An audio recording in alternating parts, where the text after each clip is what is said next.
Masisu mahusagong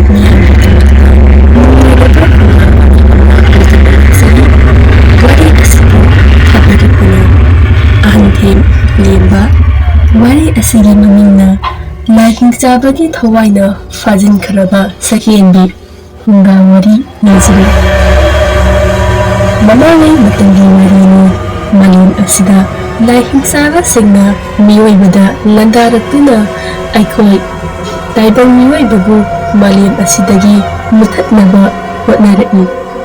asimna hingchaba singna miyoiba haiba furo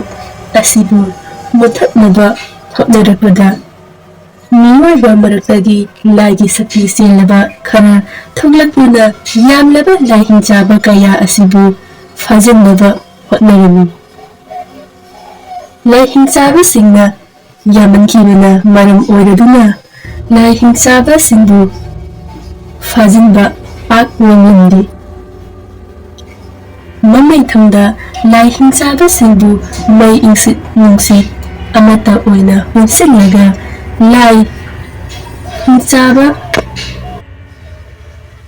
hingchaba ninthal adu lainingda phungjinduna phajenba ngangkhirami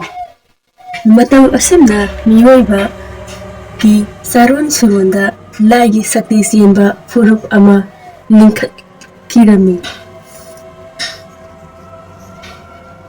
sintha kauba khul amada mitangba masak phajaba nupa macha amasu leirami mitangba nupa ama ujarabasu yamna singba amadi mi amatana pak laksaba ngamlamdi mitangba nupa masa adugi maming Sintha Lemba kaurami Sintha Lemba lambida ngaksinaba sathiba saba nupa masa kharana tanarakami Sintha Lembasu magi haijari maongda haisingna litina silami sathiba saba makokna masi angangse mitangba nupase mitangba ojarabasu aikhoidagi mana hena yangna selemi sathira saba amana haisu haibani yamba masigi mitangba nupa masase aina amuktang hek fabaga ngairi leibagum naigil kham asumna asum selakbana Sintha Lemba senfam leiratru sathira saba makokuna selo nahamkagi nang yamna litna chendai nasidi nang kadaida litna seni upai leitraba Sintha Lemba kaptuna mamabu kanna kaurai o ima nasabu amuktadi kanbiyo nasana kaurise tadrabo ima Tanja asida Sintha Lembagi mama nuksitki mangthana chilai aduga masagi nakna lepi mamana karigino isana kaplibo aina yindagi maban thoknu haiba natro asimna hairaga masabu khut samduna yumda muge tawi sathira saba makokna ngaiko itaymo sibita wari sakisi sibitana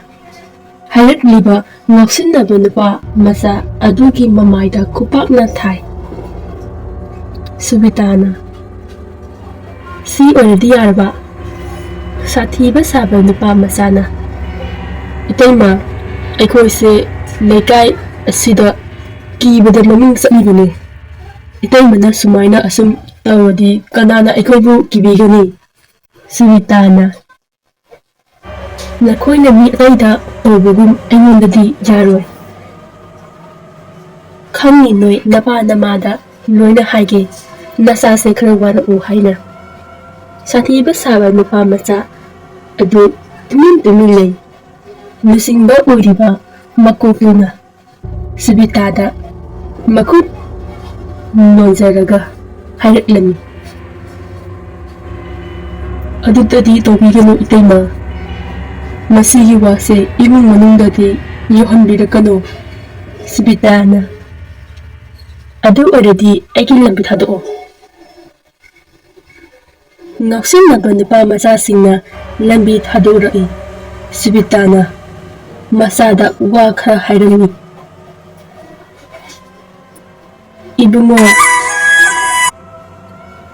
Ibungo imana si haina nang imada warauba thonganu Isana mapan thokduna koichat chatpase leikaigi miyoina yamna ngangnei aduna mapan thoklanu Sintha lembana Ima aise hingbagi karibu kanarige imagi mateng pangbasu honbasu nate Sibitana karigi isana adumna sontharibano imana isagi mitnabase fahnaba kanna hidak thibane isa soidana nongmadi farakkini nang babana nangonda hairamba mayambu nang kaurabaro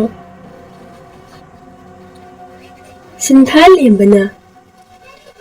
aidi babana hairamba mayamdo tauba ngamni haibabu thajadreda Ibungo ngasigi malem asida tauba ngamdaba thabak ado tauba ngamba adubune miyamna sinthanaribase nangi babasu matam amada miyamna lai oina laknarimibane akanba lai hingchaba kayabu hatuna malem asibu ngaklamibane adubu mana mai ising nungsitki sakti sijinnaba ta soibadagi sikhibane asina hairaga mama adu kaplai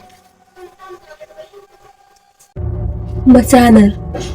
toklo yare palem ai matungda palemna yadaba thabak tawzararoi anthongna pamlamba manglang adusu tunghanba ngamnaba nasa hotnajake Asomdani lai hingchabagi thabak tawba manai nubi macha leisabi amabu faduna magi thabak tawhali nubi macha asi wakhan soihanduna magi hingkhaba thaudok pumba kawhallami nubi macha asina lai hingchaba mayamda hairami noina haiba thabak khudingma tawba loirabani aidu maning makha tamhanbiro Lai hingchabagi manaina aina haiba thabak asita tawba loirabadi nupi macha nangbu puchi chupagi maning tamhanbigani aduga nangi kawkhraba thaudok pumbasu ningsinghangani Sintha lembagi mama Sibita masagi mitnaba adu thanaba maiba amaki manakta laktuna masagi mit ujriba asigi fonaba hidakra bibiyo hairami amaiba aduna thabak asidi araiba nate hairami Sibitana baza amaiba phaba phataba adudi aigi wane aduga anaba singbu layengba haiba asina nangi tongtaba yadaba nathongni amaiba asina fare adudi ai hidak adu thiraklage namidadi ngabiyu Sibita amaiba adugi yumdagi thorai ngasaidagi lumduna leiriba lai hingchabagi sakti sanglaba nubi macha aduna Sibitana pamliba adu khanglabada Sibitagi manakta lakluna hairami Nangi nasana mit udriba ase fahanba nanggadaba mapham amalay aduda chatsi Sibitana nangi adubu asengbaro nipi masana aina harise asengbani masida aina amufagi tawhigadro wa khara ase hainaraga Sibitana amadi lai hingchabi sanglaba nipi masa aduga mapham amada laklami mapham adu ywraduna lai hingchabi sanglaba nubi masa aduna lesson amada pusilli Itaima, masida nangna pamliba waron pumba adu nizo. Masigi iswar asida nizarabadi itaimana pamliba adu soidana thungani. Sibitana, masagi nariba anaba adu fanaba lai khurumlami. Lai khurumba loibaga matm sibita khanghodana injabi amagi saklon onkirami.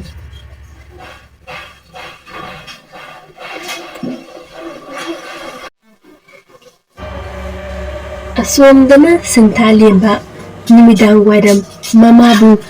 halakpa ngairami. Lakmandaba aduda mamabu thiba magi saisudu pairaga thorai. Sintha Lembabu thorakpa ngairiba sathiba sahaba lamhenba nupa masasing adusu Sintha Lembana thorakpadu lungduna yengi. Sathiba saba amana kharaga thoalagisi aduga fasi adu natrabadi amuk mayumda chensinkhini. Sintha Lemba mamabu thiba thorakpana mayumdagi khara laptorakli. Sathiba saba lusingbana masi oiradi magaida chengani. Hai mitangba nupa macha nang ngasidi fazna futharba tare do ha ha ha asi hairaga Sintha Lembabu tanarai. Sintha Lemba magi saisudu pairaga yam hai singna seli. Asung selapana hingchaba singbu fumliba jinnim aduda selai. Sathiba saba naha masasing adu jemba lakbami. Sathiba saba lusingbana Sintha Lemba adomda chenkhinu aduda lai hingchaba singi thawai phomlabane. Aikoina nangbu tanarloige asomda tholao. Sintha Lemba hariba wa adu tadana hingchaba singi thawai phomliba asomda chelai. Sintha Lembana surum asida changlapana karigumba pot anina thengainarakbagi makhol tarami.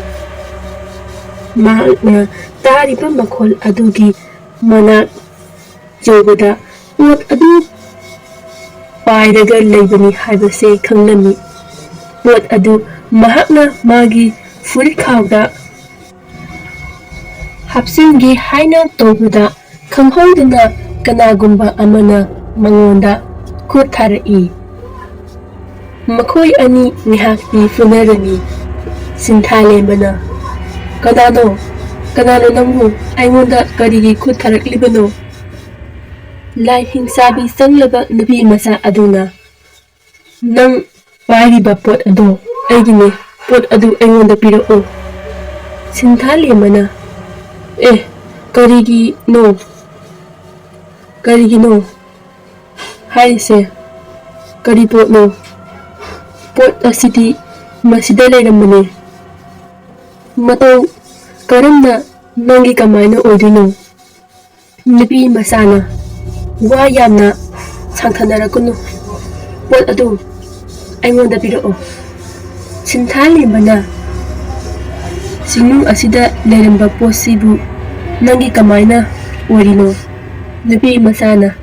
sinungse aigi jagane nangbu sida kongdoba labano.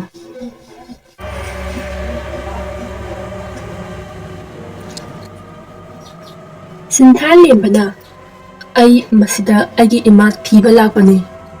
Nupi masana nangi imado ai thibada mating pangki adu pot pirao aingonda. Sintha Lembana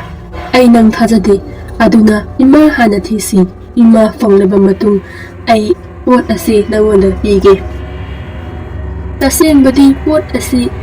hingchaba ningthaugi thawai yawba chafuni. Maram asinani nupi masa asina Sintha lemba asidagi pot asi munge tawibasi Sintha lembana amadi hingchabi sanglaba nupi masa asiga makhoi ani munna Sintha lembagi mama thiba laklami Sintha lembana lambida satna nupi masa asida hairami Nambu naming kari kaugane nupi masa asina khangde Sintha lembana ngotna karino harisibo nangi namingbu khangdaba nangise ayonda haindaba malida nupi masana asenbane ai harise aigi min khangde Sintha lembana fare adudi nangi min ama aina thombirage nasaksu yamna phajaramgadaba mali nupi masana nangi haktang tumina lambida satlu Sintha lembana aina haiba wase sundrabo satminnabada mingfau kawdradi kamaina satminnagani nupi masana fare adudi nangna apamba min ama kawo Sintha lembana adudi nangi mingse shakhenbi kaurage sak yamna phajaramgadaba mali makhoi anina Sinyagi lambi amada wari asum sanaraga lakpada laigi sakti sienba furuki mioi kharaga thengnarami makhoina lai hingchabagi sanglaba nupi masa asida munna yenglaga hairami nupi masa aikhoi nangonda karigumba khara sine aduna nangi laibakta namlaga karigumba khara yenge shakhenbina aingondadi kari singnariba yengu lagi sakti sienba ahal amana yengi haina sangsilabada shakhenbina ahal adubu pairaga langkhirami matau adu ubada lagi sakti sienba ataisu sanglapuna shakhenbiga funarai asumna funarapada shakhenbi su sakti yamna sijinnabana maram oiraga gyan manglami tanja asi lauraga lagi sakti senba nupa ahal kharana shakhenbibu fuge tawu maduda Sintha lembana shakhenbibu magi lengsimda haplaga sengkhige tawbada sauraba lo'u amada tasillami maduda makhoi ani wakhan manglami Sintha lemba wakhan lai mahakna mit pangthorakpada magi mit mudriba adubu ubangamlami mahakna koidei laina asum yenglakpada magi mathada nupi masa ama wakhan mangduna leiribado ubada ingaknaklami Sintha lembana o masigi nupi masase shakhenbi oigani masaksu fana fajarine garigino mana haujikpau wakhan manglisina makha thangbana aina thanglaga mana haujikpau wakhan manglise asi hairaga shakhenbidu masa nomdana hodoi adubu wakhan laklamde Sintha lembana adu oitaradi sauba yade ko shakhenbi asi hairaga Sintha lembana shakhenbigi mamaida khupakna thajillami shakhenbi akiba mawongda karigino nangna aigi maida khupakna tharaklidi Sintha lemba kina saunu shakhenbi ai upai ama leitadana tawkhibane shakhenbina Sintha lemba nang chelhoro aigi nakna leiranu aigi hakchangda yauriba sakti ase phajinba ngamdrabadi ngamgadaba mandre Sintha lemba chenge haina lambi koirei leina thirakpada chenfam lambi amata leiramde Sintha lembana shakhenbi lambi chenfam amata leitiye shakhenbina ꯑꯗꯨ ꯑꯣꯏꯔꯒꯗꯤ ꯑꯩꯉꯣꯟꯗ ꯋꯥꯔꯤ ꯑꯃ ꯂꯤꯕꯤꯌꯨ ꯑꯩꯒꯤ ꯍꯛꯆꯥꯡꯗ ꯌꯥꯎꯔꯤꯕ ꯁꯛꯇꯤ ꯑꯁꯤ ꯐꯥꯖꯤꯟꯕ ꯉꯝꯅꯕ ꯁꯤꯟꯊꯥꯂꯦꯝꯕꯅ ꯋꯥꯔꯤ ꯑꯃ ꯂꯤꯔꯛꯂꯝꯃꯤ ꯊꯥꯏꯅ ꯃꯃꯥꯡꯉꯩꯗ ꯅꯨꯄꯤ ꯃꯆꯥ ꯃꯤꯇꯥꯡꯕ ꯑꯃ ꯂꯩꯔꯝꯃꯤ ꯊꯥꯏꯅ ꯃꯃꯥꯡꯉꯩꯗ ꯅꯨꯄꯥ ꯃꯆꯥ ꯃꯤꯇꯥꯡꯕ ꯑꯃ ꯂꯩꯔꯝꯃꯤ ꯃꯤꯇꯥꯡꯕ ꯅꯨꯄꯥ ꯃꯆꯥ ꯑꯗꯨ ꯃꯤ ꯇꯥꯡꯖꯔꯕꯁꯨ ꯃꯩ ꯏꯁꯤꯡ ꯅꯨꯡꯁꯤꯠꯀꯤ ꯁꯛꯇꯤ ꯑꯁꯤ ꯐꯖꯅ ꯁꯤꯖꯤꯟꯅꯕ ꯍꯩꯔꯝꯃꯤ ꯃꯍꯥꯛ ꯃꯥꯒꯤ ꯏꯃꯨꯡ ꯃꯅꯨꯡꯗ ꯌꯥꯝꯅ ꯅꯨꯡꯉꯥꯏꯅ ꯂꯩꯔꯝꯃꯤ ꯑꯗꯨꯕꯨ ꯃꯇꯝ ꯈꯔ ꯅꯨꯡꯉꯥꯏꯅ ꯂꯩꯔꯕ ꯃꯇꯨꯡꯗ ꯂꯥꯏ ꯍꯤꯡꯆꯥꯕꯁꯤꯡꯅ ꯃꯥꯂꯦꯝ ꯑꯁꯤꯕꯨ ꯈꯨꯗꯨꯝ ꯆꯟꯅꯕ ꯍꯣꯠꯅꯔꯛꯂꯝꯃꯤ ꯃꯗꯨꯒꯤ ꯃꯇꯨꯡꯗ ꯃꯤꯇꯥꯡꯕ ꯅꯨꯄꯥ ꯃꯆꯥ ꯑꯗꯨꯅ ꯊꯧꯅꯥ ꯐꯅ ꯊꯣꯛꯂꯛꯇꯨꯅ ꯂꯥꯏ ꯍꯤꯡꯆꯥꯕꯁꯤꯡꯕꯨ ꯂꯣꯏꯅ ꯊꯋꯥꯏ ꯂꯧꯔꯝꯃꯤ ꯃꯗꯨꯒꯤ ꯃꯇꯨꯡ ꯃꯤꯇꯥꯡꯕ ꯅꯨꯄꯥ ꯃꯆꯥ ꯑꯗꯨꯕꯨ ꯃꯤꯌꯥꯝꯅ ꯂꯥꯏ ꯑꯣꯏꯅ ꯂꯥꯠꯅꯈꯤ ꯋꯥꯔꯤ ꯑꯁꯤ ꯇꯥꯕꯗꯒꯤ ꯁꯛꯍꯦꯟꯕꯤ ꯃꯁꯥꯗ ꯐꯨꯗꯣꯛꯂꯝꯕ ꯂꯥꯏ ꯍꯤꯡꯆꯥꯕꯁꯤꯡꯒꯤ ꯁꯛꯇꯤ ꯑꯗꯨ ꯍꯥꯟꯅꯒꯨꯝ ꯍꯟꯖꯤꯜꯂꯛꯂꯝꯃꯤ ꯃꯈꯣꯏ ꯑꯅꯤꯅ ꯂꯩꯔꯤꯕ ꯁꯨꯔꯨꯡ ꯑꯗꯨꯒꯤ ꯂꯝꯕꯤ ꯊꯣꯛꯐꯝ ꯑꯁꯨꯝ ꯊꯤꯔꯛꯄꯗ ꯂꯝꯕꯤ ꯊꯣꯛꯐꯝ ꯑꯗꯨ ꯆꯥꯎꯔꯕ ꯅꯨꯡꯖꯥꯎ ꯑꯃꯅ ꯂꯟꯁꯤꯜꯂꯝꯃꯤ ꯁꯤꯟꯊꯥꯂꯦꯝꯕꯅ ꯃꯁꯤꯗꯤ ꯀꯃꯥꯏꯅ ꯆꯠꯇꯣꯏꯕ ꯁꯛꯍꯦꯟꯕꯤꯅ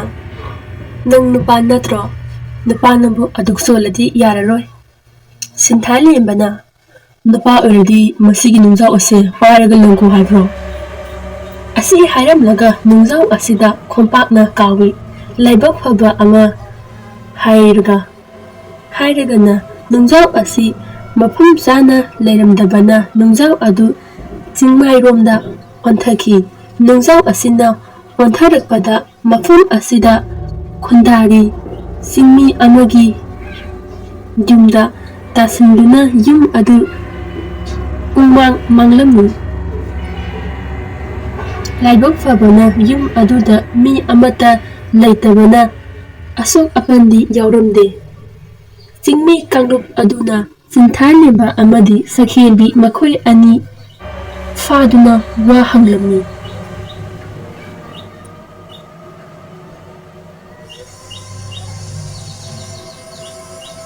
ꯈꯨꯜꯂꯥꯛꯄꯅ ꯀꯔꯤꯒꯤꯅꯣ ꯅꯣꯏ ꯑꯅꯤꯅ ꯅꯨꯡꯖꯥꯎ ꯑꯁꯤ ꯏꯟꯊꯔꯤꯕꯗꯤ ꯁꯤꯟꯊꯥꯂꯦꯝꯕꯅ ꯈꯨꯜꯂꯥꯛꯄ ꯑꯩꯈꯣꯏꯗꯤ ꯁꯨꯔꯨꯡ ꯑꯁꯤꯗ ꯂꯩꯕꯅꯤꯅ ꯊꯣꯛꯐꯝ ꯂꯝꯕꯤ ꯊꯤꯔꯛꯄꯗ ꯁꯣꯏꯗꯅ ꯈꯨꯠꯅ ꯊꯤꯡꯗꯨꯅ ꯅꯨꯡꯖꯥꯎ ꯑꯁꯤ ꯑꯣꯟꯊꯈꯤꯕꯅꯤ ꯑꯩꯈꯣꯏ ꯑꯅꯤꯗꯤ ꯃꯈꯥꯗ ꯀꯔꯤ ꯂꯩ ꯍꯥꯏꯕꯁꯨ ꯈꯪꯕ ꯅꯠꯇꯦ ꯈꯨꯜꯂꯥꯛꯄ ꯁꯥꯎꯅ ꯁꯨꯔꯨꯡ ꯑꯗꯣ ꯑꯩꯈꯣꯏꯅ ꯂꯥꯏ ꯍꯤꯡꯆꯥꯕꯁꯤꯡꯅ ꯃꯥꯂꯦꯝ ꯑꯁꯤꯗ ꯂꯥꯟꯗꯥꯔꯛꯄ ꯃꯇꯝꯗ ꯂꯣꯠꯇꯨꯅ ꯂꯩꯅꯕ ꯁꯦꯝꯈꯤꯕ ꯁꯨꯔꯨꯡꯅꯤ ꯅꯣꯏ ꯑꯅꯤꯅ ꯅꯨꯡꯖꯥꯎ ꯑꯁꯤ ꯏꯟꯊꯔꯛꯄꯗ ꯌꯨꯝ ꯑꯃ ꯃꯥꯡꯂꯤꯁꯦ ꯌꯦꯡꯉꯨ ꯃꯁꯤꯁꯨ ꯃꯤ ꯑꯃꯠꯇ ꯂꯩꯍꯧꯗꯕꯒꯤ ꯐꯔꯤꯅꯤ ꯀꯔꯤꯒꯨꯝꯕ ꯃꯤ ꯂꯩꯔꯝꯂꯕꯗꯤ ꯀꯔꯤ ꯑꯣꯏꯒꯅꯤ ꯁꯤꯟꯊꯥꯂꯦꯝꯕꯅ ꯈꯨꯜꯂꯥꯛꯄ ꯃꯁꯤꯗ ꯑꯩꯈꯣꯏ ꯑꯅꯤꯒꯤ ꯀꯔꯤ ꯏꯔꯥꯅꯣ ꯑꯩꯈꯣꯏ ꯂꯥꯏꯒꯤ ꯁꯛꯇꯤ ꯆꯦꯟꯕ ꯐꯨꯔꯨꯞꯀꯤ ꯃꯤꯑꯣꯏꯅꯤ ꯆꯤꯡꯒꯤ ꯈꯨꯟ ꯆꯠꯇꯨꯅ ꯀꯔꯤ ꯑꯋꯥ ꯑꯅꯥ ꯂꯩꯒꯦ ꯍꯥꯏꯅ ꯌꯦꯡꯕ ꯂꯥꯛꯄꯅꯤ ꯆꯤꯡꯃꯤ ꯅꯨꯄꯥ ꯑꯃꯅ ꯑꯗꯨꯗꯤ ꯅꯪꯒꯤ ꯇꯧꯕ ꯉꯝꯕ ꯁꯛꯇꯤ ꯑꯗꯣ ꯃꯌꯥꯝꯒꯤ ꯃꯥꯡꯗ ꯎꯠꯂꯨ ꯁꯤꯟꯊꯥꯂꯦꯝꯕꯅ ꯈꯨꯗꯝ ꯍꯥꯏꯕꯕꯨ ꯅꯣꯏꯒꯤ ꯆꯤꯡꯖꯥꯎꯗ ꯂꯩꯕ ꯁꯨꯔꯨꯡ ꯑꯗꯣ ꯃꯦꯜꯂꯤꯒ ꯂꯩꯔꯤꯕ ꯅꯨꯡꯖꯥꯎ ꯑꯗꯣ ꯑꯩꯅ ꯏꯟꯊꯔꯛꯄꯗꯨꯅꯤ ꯑꯗꯨꯛ ꯆꯥꯎꯔꯕ ꯅꯨꯡꯖꯥꯎ ꯑꯗꯨ ꯃꯤ ꯑꯃꯇꯪꯅ ꯃꯇꯧ ꯀꯔꯝꯅ ꯏꯟꯊꯔꯛꯀꯅꯤ ꯈꯨꯜꯂꯥꯛꯄꯅ ꯑꯗꯨ ꯅꯠꯇꯕ ꯑꯃꯒ ꯃꯌꯥꯝꯒꯤ ꯃꯥꯡꯗ ꯎꯠꯂꯣ ꯀꯔꯤꯒꯨꯝꯕ ꯉꯝꯗꯔꯕꯗꯤ ꯅꯪꯅ ꯍꯥꯏꯔꯤꯕ ꯄꯨꯝꯕ ꯑꯗꯨ ꯊꯥꯖꯔꯣꯏ ꯀꯔꯤꯒꯨꯝꯕ ꯉꯝꯂꯕꯗꯤ ꯅꯪꯅ ꯍꯥꯏꯔꯤꯕ ꯃꯌꯥꯝ ꯑꯗꯣ ꯊꯥꯖꯒꯅꯤ aduga karigumba ngamdrabadi khulakna aibu phate haiganu Sinthal lemba sauraba uzau amagi makhada leplaga kari karino masinda soli mayamsu tuminna mana tawibadu yengi Sinthal lembana he nusit ko walai nangi nusit kumba aina mikuk amagi oina nangi nafamdagi lawrabane asumna hairaga sauraba uzau aduda magi kutumna kanna thilli hai ja sauraba uzau adu masi amafau lengbi tilliba miyoi adu tingak yengi Sinthal lemba noklaga ha aina tawib ado nungsit adu zap lephalibane hauzik aina kanda uzau aduda aigi kutumna thinbadida uzau ase nungsit phau lenglamoy karigumba aina uzau ase tahanbadi yai adubu masida thilliba mayamse loina sokani tawbani tilliba miyam pumba kupa prok khui kulakpana adudi mayamse laptakna lehelge aduga masigi uzause nangi kutumduna thinbada tahalluni Sinthal lembana aigi lagi sakni senbanina oidaba ngambase yade moina nasai amukhak taw haibanina asigi makhadi yararoi karigumba oidaba nganglabadi aigi isada seliba lagi sakni ase mayak samkhidoribani aduna aigi nupi ase oina tawhallake mayam shakhenbi sangna Sinthal lembada yengi Sinthal lembasu udaba sai shakhenbi mayam mangda laklaga sauraba uzau adu magi hingchaba gi sakti adu sijinnaruduna irailaina thudeklami mayamdu kumai amagum kupa prok khurami masini matung mayamna ieladuna makoi anibu matam khara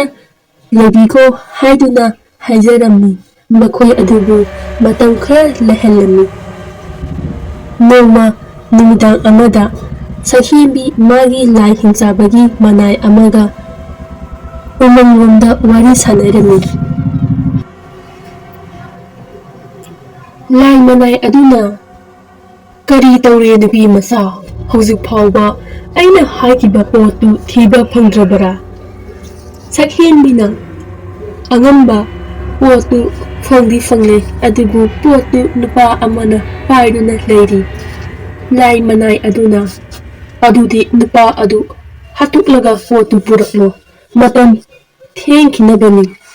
nangonda sinagadaba thabak yamna lei shakhenbina matam kharadadi inabiyo ngmba ai soidana poto ngmbagi mafamda sinajage lai manai aduna fare adudi oinadi matam lawganu wa khara asi hairamlaga lai hingchabagi manai adu satkhirani mathangi ayukni Sinthal lemba amadi shakhenbi makhoi ani Sinthal lembagi mama thiba thoraklami makhoi anina lakpada kaithen masa amasu thingnarami shakhenbina kaithen asida asum hinglakpada phajaba samphabi ama yonda urami samphabi adu paiduna yengnamlaga amuk hanigi mafamda thamlamlaga satki mahakna samphabi adu thamlamliba adugi maramdi mangonda paisa amatta yaudabagi oiramni mathangi ayuktani ꯈꯨꯜ ꯑꯗꯨꯒꯤ